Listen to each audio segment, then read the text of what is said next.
Hello students. तो इस video में हम लोग स्टार्ट करने जा रहे हैं the comparison of base strength. Right. Base strength के कंपैरिजन पे इससे पहले भी हमने कुछ बातें की हुई हैं इन द लेक्चर नंबर 9। तो अगर आपने वो वीडियो नहीं देखा है तो पहले आप अगेन उस वीडियो को देख लीजिए। आपको जीओसी की प्लेलिस्ट में लेक्चर नंबर 9 मिल जाएगा। तो first go and watch that video और देन फिर यहाँ से हम लोग कंटिन्यू करते हैं आगे और कुछ और एडवांस प्रॉब्लम्स करते हैं on comparison of base strength. ठीक है।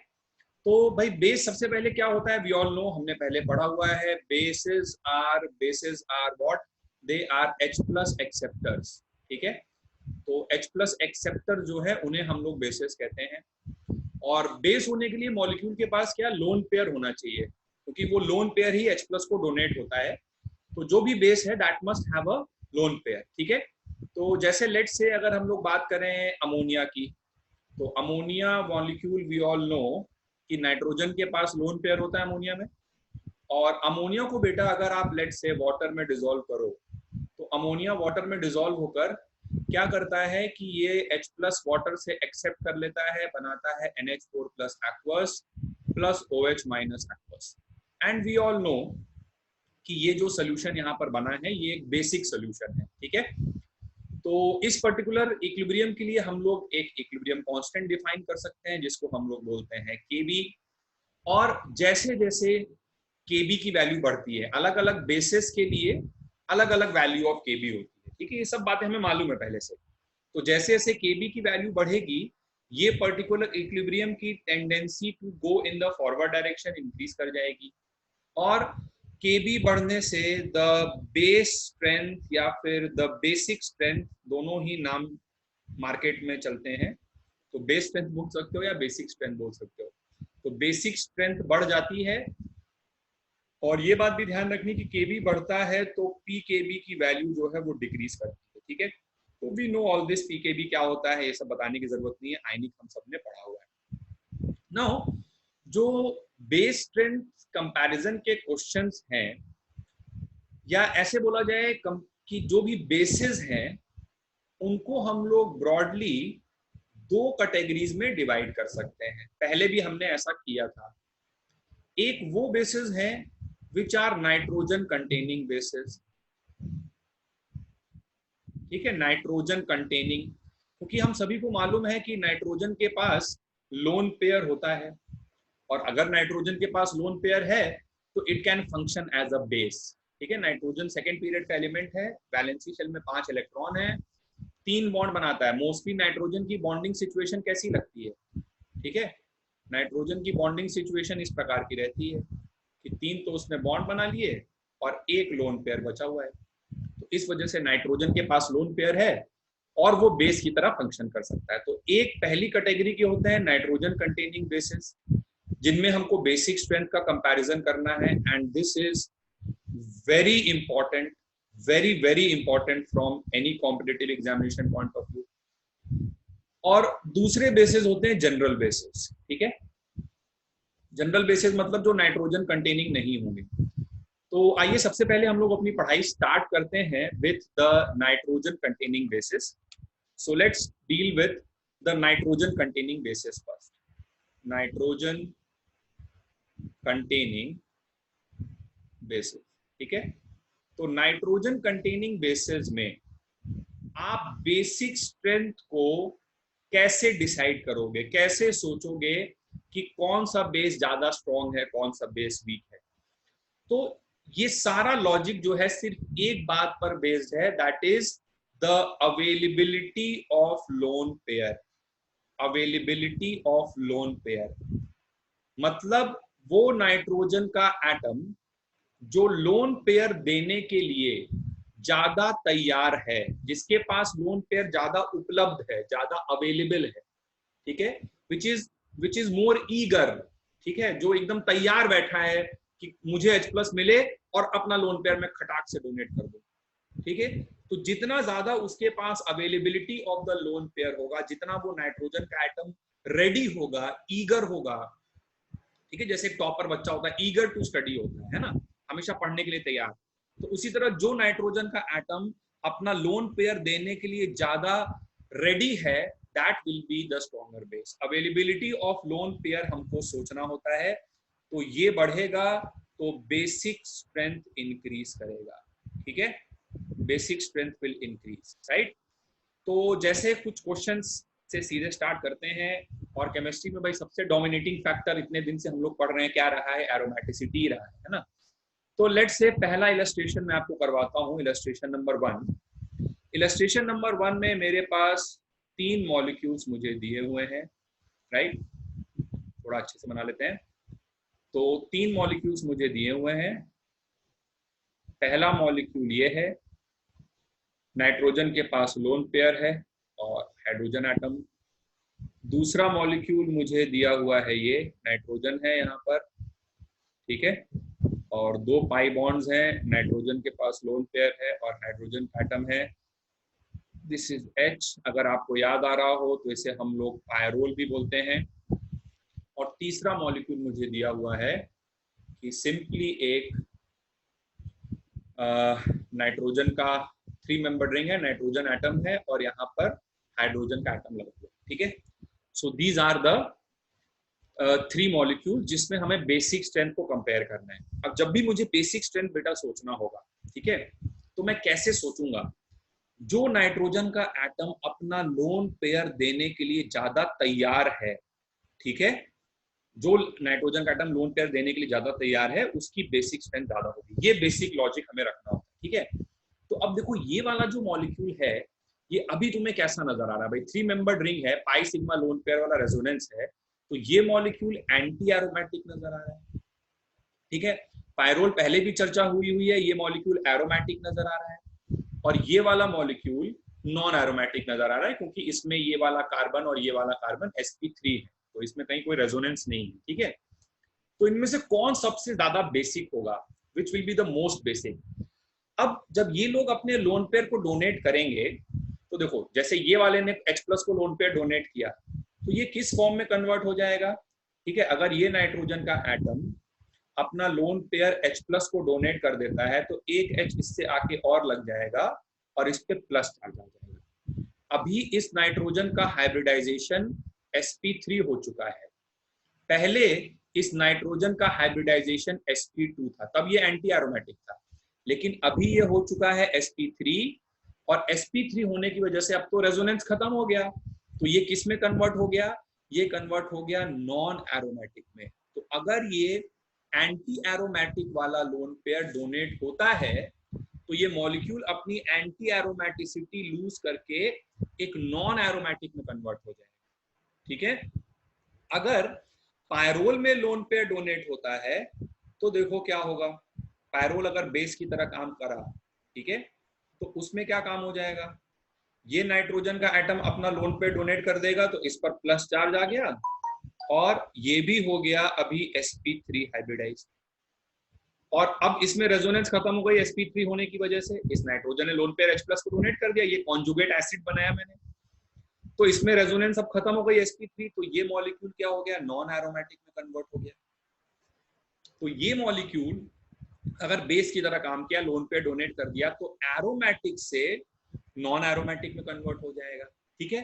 तो अब आपको मैं एक बहुत लॉजिकल और बड़ी काम की बात बताने जा रहा हूं कि अगर लोन पेयर एंटी एरोमेटिसिटी का पार्ट होता है तो वो ज्यादा बेसिक होता है as compare to non aromatic, as compare to as compare to aromatic, ठीक है। अगर lone pair anti aromatic system का पार्ट है, जैसे यहां पर हो रहा है, ये लोन पेयर की होने वजह से ये एंटी एरोमेटिक हो रहा है, और ये लोन पेयर अगर डोनेट हो जाएगा तो ये एक नॉन एरोमेटिक स्पीसीज में कन्वर्ट हो जाएगा, विच इज गुड।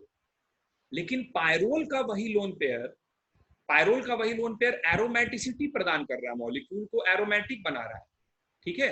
तो अगर आपने ये लोन पेयर डोनेट करवा दिया तब तो इसकी एरोमेटिसिटी गई, सत्यानाश हो गई, खत्म हो गई एरोमेटिसिटी। तो ये नहीं डोनेट करना चाहेगा, तो डोनेट नहीं करना चाहेगा तो इसका बेसिक स्ट्रेंथ सबसे कम होगा, एरोमेटिक वाले का बेसिक स्ट्रेंथ लीस्ट होगा, और एंटी एरोमेटिक वाले का बेसिक स्ट्रेंथ ज्यादा होगा। और नॉन एरोमेटिक में तो भाई कुछ नहीं है, वो जैसे ये लोन पेयर अगर डोनेट भी कर देगा, यहाँ पे बना देता हूं मैं, तो इसका कॉन्जुगेट एसिड कैसा बनेगा? ये पहले भी sp3 था, है ना, तो ये अगर लोन पेयर डोनेट भी कर दिया तो ये नॉन एरोमेटिक का नॉन एरोमेटिक ही रहेगा, ठीक है। So this is the order of basic strength, ठीक है। कि जो एंटी एरोमेटिक वाला लोन पेयर है that is most basic, followed by non aromatic and then aromatic. I hope आपको ये बात समझ में आई होगी। This is a very very important comparison. चलिए तो कुछ और क्वेश्चन देखते हैं। अब देखिए अगेन इन दोनों मॉलिक्यूल्स में बेसिक स्ट्रेंथ कंपेयर करना है। तो ये वाला जो लोन पेयर है, अब ये मॉलिक्यूल क्या होगा? अभी देखने में तो आपको क्या लग रहा होगा, ये एंटी एरोमेटिक है ना, दो दो दो 6 और 2 8 पाई इलेक्ट्रॉन है। तो 8 पाई इलेक्ट्रॉन के हिसाब से होना तो एंटी एरोमेटिक चाहिए था, लेकिन रिंग साइज जब 7 या उससे ज्यादा होता है तो नॉन प्लेनर हो जाता है मॉलिक्यूल, और नॉन प्लेनर होने की वजह से वो क्या बन जाता है, नॉन एरोमेटिक, ठीक है। सो दिस मॉलिक्यूल, या ऐसे बोला जाए this lone pair is a part of a non aromatic system, whereas this lone pair is a part of an aromatic system। और ये लोन पेयर यदि डोनेट हुआ, ये लोन पेयर अगर H प्लस के पास चला गया तो मॉलिक्यूल में एरोमेटिसिटी खत्म हो जाएगी। और कोई भी मॉलिक्यूल अपनी एरोमेटिसिटी खत्म करने के लिए बेताब तो नहीं होगा कि एकदम बिल्कुल इंतजार कर रहा है कि कब मैं अपनी एरोमेटिसिटी लूज करूं, because aromaticity is a very very stabilising factor. तो बताओ भाई इन दोनों में कौन ज्यादा स्ट्रॉन्गर बेस होगा? The first will be stronger than second, ठीक है। Third very important comparison, very important, pyrrole versus pyridine, both are nitrogenous bases। pyrrole versus pyridine, both are nitrogenous bases, which one is stronger? Pyrrole का lone pair aromaticity का part है, pyrrole का lone pair delocalise lone pair है, aromaticity का part है, ठीक है।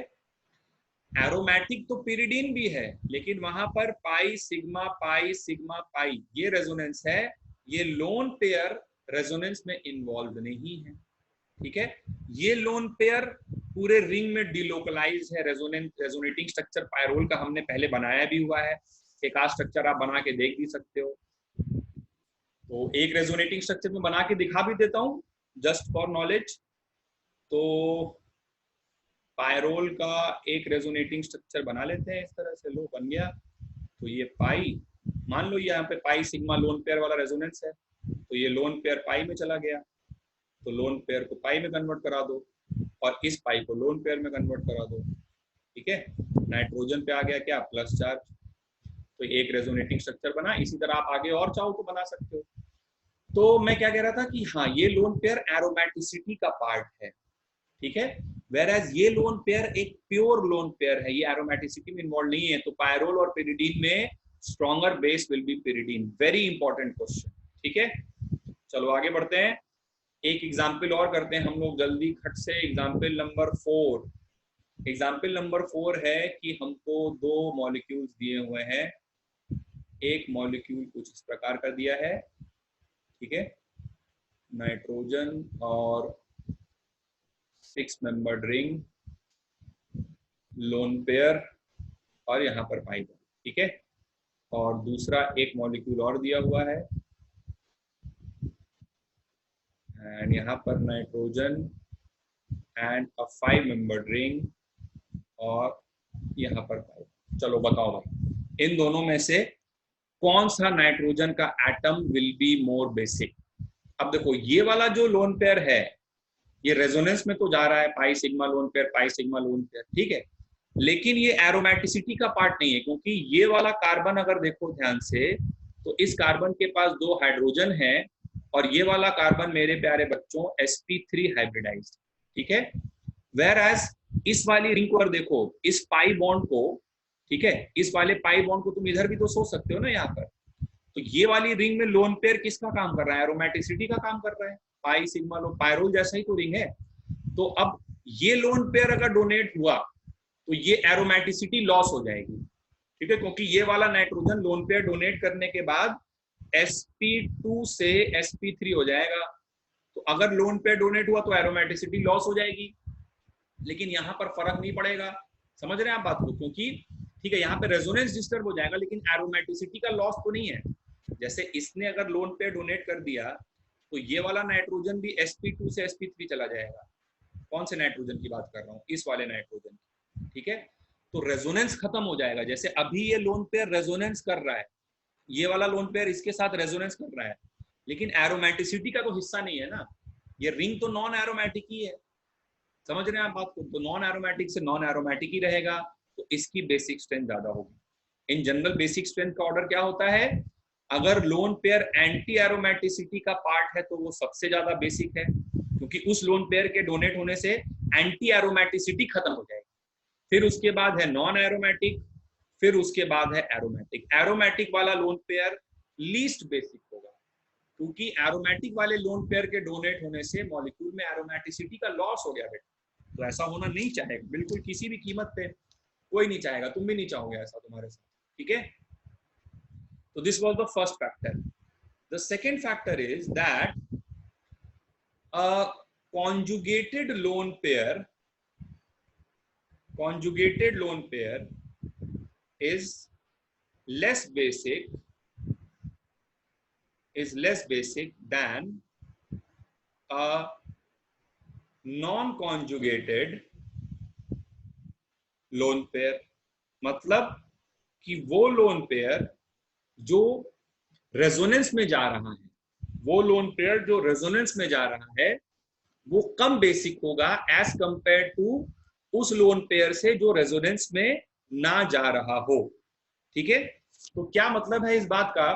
आओ हमेशा की तरह कुछ एग्जांपल्स लेके समझते हैं। Let's take example number 1। तो एग्जांपल नंबर 1 में हमारे पास एक मॉलिक्यूल है ये, ठीक है, और दूसरा मॉलिक्यूल हमारे पास है ये।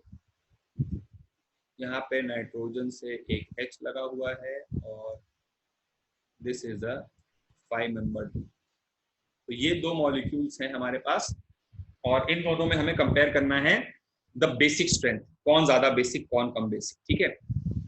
चलो सोचो भाई कैसे करोगे। देखो यहाँ पर ये जो लोन पेयर है, this lone pair is undergoing resonance, pi sigma loan pair. तो ये लोन पेयर क्या हो गया? कॉन्जुगेटेड, ठीक है? और यहाँ पर pi sigma sigma lone pair, pi sigma sigma lone pair.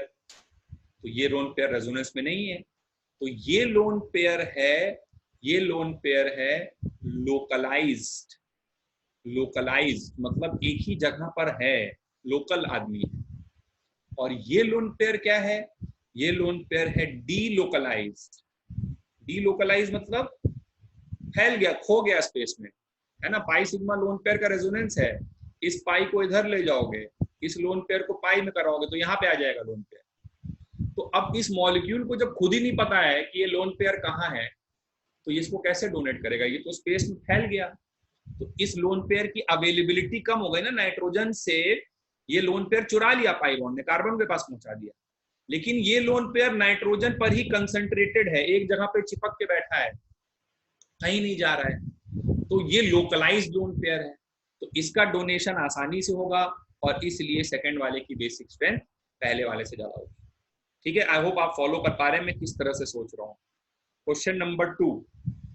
Question number 2 is a very important comparison. हमारे पास एक मॉलिक्यूल है जिसमें बेंजीन रिंग पर लगा हुआ है NH2। प्यारे बच्चों इसको हम लोग बोलते हैं एनिलीन। और दूसरा मेरे पास मॉलिक्यूल है जिसमें साइक्लोहेक्सेन रिंग पर लगा हुआ है NH2। This is cyclohexylamine. बताओ एनिलीन, इसको तो बिल्कुल रट्टा मार लो, एनिलीन, ठीक है? दिस इज साइक्लोहेक्साइल अमीन। चलो प्यारे बच्चों बताओ इन दोनों में से कौन ज्यादा बेसिक, कौन ज्यादा बेसिक? तो एनिलीन का lone pair delocalised, delocalised resonance में जा रहा है। कॉन्जुगेटेड लोन पेयर, ये बताने की जरूरत नहीं है क्यों। और साइक्लोहेक्साइल अमीन का लोन पेयर एक शुद्ध lone pair, pure lone pair, localised lone pair. तो ये रेजोनेंस करके खो जाएगा इस मॉलिक्यूल के अंदर ही, तो कैसे डोनेट करेगा? तो कौन ज्यादा basic? Cyclohexyl amine is more basic. समझ गए? क्वेश्चन नंबर 3 देखो। क्वेश्चन नंबर 3 प्यारे बच्चों हमारे पास क्या है कि एक मॉलिक्यूल दिया है इस प्रकार से, ठीक है? यहाँ लगा है NH2, यहाँ पर है पाई बॉन्ड, यहाँ पर है पाई बॉन्ड। दूसरा मॉलिक्यूल दिया है इस प्रकार से NH2 और यहाँ पर लगा है पाई बॉन्ड।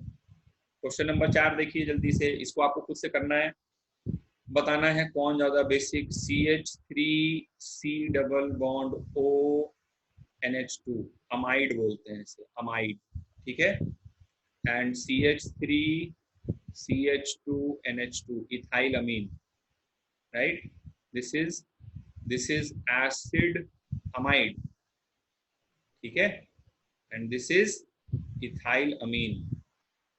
चलो इन दोनों में बेस बताना है, कौन कमजोर कौन मजबूत, बेसिक स्ट्रेंथ का फैसला करना है तुम्हें, ठीक है।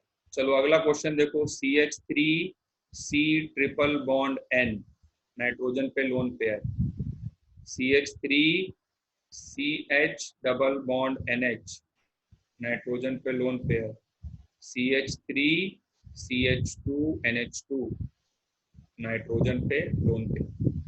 चलो इन तीनों में बेसिक स्ट्रेंथ का कंपैरिजन करना है। कैसे सोचोगे, जो लोन पेयर देना आसान उसका बेस स्ट्रेंथ ज्यादा, जो लोन पेयर ज्यादा आसानी से डोनेट हो वो स्ट्रॉन्गर बेस। पाई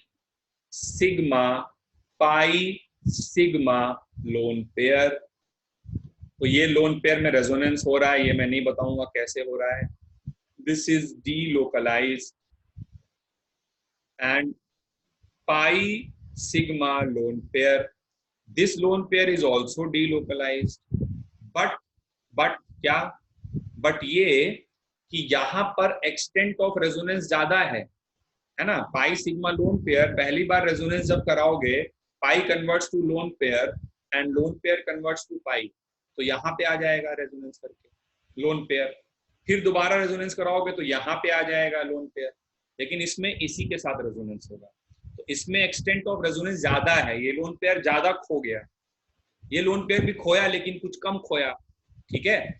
तो ज्यादा रेजोनेंस होगा तो ज्यादा स्टेबलाइज हो जाएगा ना लोन पेयर, और ये लोन पेयर कम स्टेबलाइज होगा तो ये आसानी से डोनेट होगा, तो ये बेसिक स्ट्रेंथ ऑर्डर हो जाएगा। चलो एसिड अमाइड में सोचो, एसिड अमाइड में पाई सिग्मा लोन पेयर, तो ये इधर जाएगा और ये लोन पेयर इधर कन्वर्ट होगा, तो दिस लोन पेयर रेजोनेंस में जा रहा है, कॉन्जुगेटेड लोन पेयर है, लेकिन इसमें तो कहीं रेजोनेंस नहीं हो रहा है, तो ये लोकलाइज्ड लोन पेयर, तो amines will be more basic than amide, amines are more basic than acid amides, ठीक है। चलो इन तीनों मॉलिक्यूल्स में सोचो, इसको बोलते हैं साइनाइड, तो साइनाइड में नाइट्रोजन के पास लोन पेयर है, इसको बोलते हैं अमीन, अमीन में भी नाइट्रोजन के पास लोन पेयर है, और इसको बोलते हैं imine, imine C single bond NH रहता है तो अमीन, और सी डबल बॉन्ड N रहता है तो इमीन, याद रखो इंपॉर्टेंट फंक्शनल ग्रुप है, ठीक है, this functional group is known as imine. So what is the basic strength order between cyanide, imine and amine, सबके पास लोन पेयर है, रेजोनेंस कहीं नहीं हो रहा है, लेकिन इस नाइट्रोजन का हाइब्रिडाइजेशन साइनाइड वाले का sp है, इमीन वाले नाइट्रोजन का हाइब्रिडाइजेशन sp2 है, और अमीन वाले का हाइब्रिडाइजेशन sp3 है, sp3।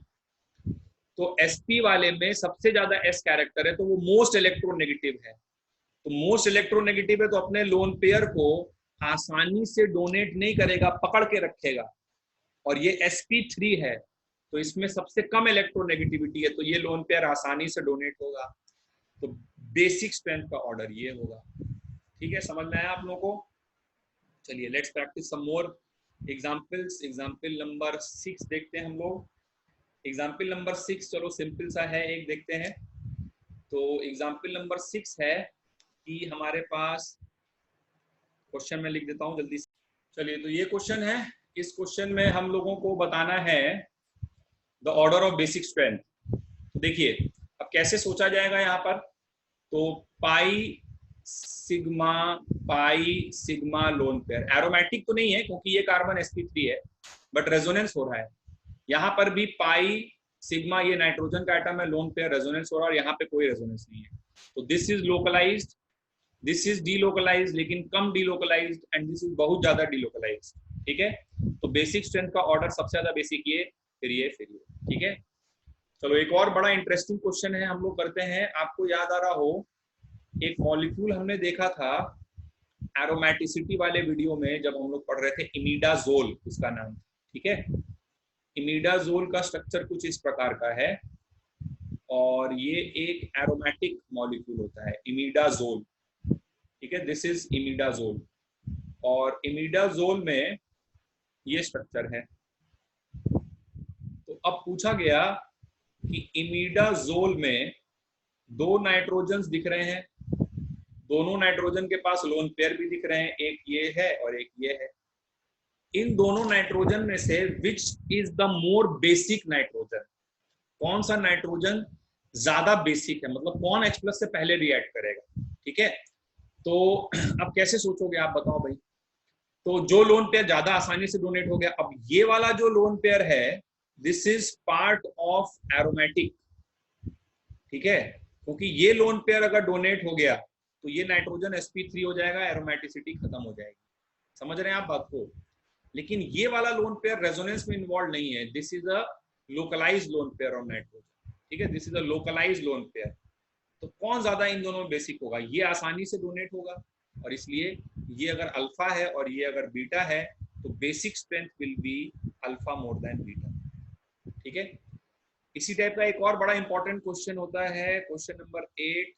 एक मॉलिक्यूल होता है semi carbazide, NH2 NH C double bond O NH2, ठीक है। इस मॉलिक्यूल को हम लोग बोलते हैं सेमी कार्बाजाइड, सेमी कार्बाजाइड, ठीक है। तो सेमी कार्बाजाइड में we have 3 nitrogen atoms, let's call this alpha, let's call this beta, let's call this gamma, ठीक है। तो सेमी कार्बाजाइड में 3 नाइट्रोजन के एटम्स हैं, और अल्फा बीटा गामा उनको नाम दे दिया है। आपको बताना है इनमें से कौन सा सबसे ज्यादा बेसिक है। तो सबसे ज्यादा बेसिक उसी को बोलोगे जो अपना लोन पेयर सबसे आसानी से डोनेट कर दे, ठीक है। इसको थोड़ा ठीक कर देते हैं। सबसे ज्यादा बेसिक उसको बोलोगे जो अपना लोन पेयर सबसे आसानी से डोनेट करे। तो ये वाला लोन पेयर रेजोनेंस में जा रहा है, ये वाला लोन पेयर भी रेजोनेंस में जा रहा है, लेकिन this is a pure lone pair. तो मोस्ट बेसिक कौन होगा, most basic will be gamma, ठीक है। तो सेमी कार्बाजाइड अगर कभी भी किसी एसिड के साथ रिएक्ट करता है, तो ये वाला नाइट्रोजन अपना H+ डोनेट करता है, ठीक है बच्चों। एक क्वेश्चन और देखते हैं। तो क्वेश्चन नंबर 9 पे आ जाते हैं। क्वेश्चन नंबर 9 में हमारे पास एक मॉलिक्यूल है एनिलीन, ठीक है। One molecule is aniline and the other molecule, dear friends, is benzyl amine, ठीक है। बेंजाइल अमीन हो गया ये CH2NH2। चलो बताओ इनमें से कौन ज्यादा बेसिक है। तो बिल्कुल तुम्हें तुरंत समझ में आना चाहिए, ये एक डीलोकलाइज्ड लोन पेयर है, this is delocalised, and this is a localised lone pair. ये रेजोनेंस में नहीं जा रहा है, लोकलाइज्ड लोन। तो कौन सा लोन पेयर ज्यादा आसानी से डोनेट होगा, सेकेंड वाला ज्यादा आसानी से डोनेट होगा, and this will be the order of base strength. तो काफी सारे क्वेश्चंस हम लोगों ने किए बेस स्ट्रेंथ पे। नेक्स्ट वीडियो में हम लोग बेस स्ट्रेंथ को कंटिन्यू करेंगे, और हम लोग डिस्कस करेंगे एनिलीन और उसके डेरिवेटिव्स पे, which is also very very important. Aniline क्या होता है, एनिलीन इज दिस मॉलिक्यूल, ठीक है। एनिलीन इज बेंजीन रिंग जिस पर लगा हुआ है NH2। तो दिस मॉलिक्यूल इज एनिलीन, और अगले वीडियो में हम लोग एनिलीन के डेरिवेटिव्स, जैसे हमने फिनॉल के डेरिवेटिव्स का एसिडिक स्ट्रेंथ देखा था, बेंजोइक एसिड के डेरिवेटिव्स का देखा था, वैसे ही हम एनिलीन और उसके डेरिवेटिव्स का बेस स्ट्रेंथ कंपेयर कैसे करना है ये हम लोग सीखेंगे, ठीक है। So till then, take care of yourself and have a nice time, thank you.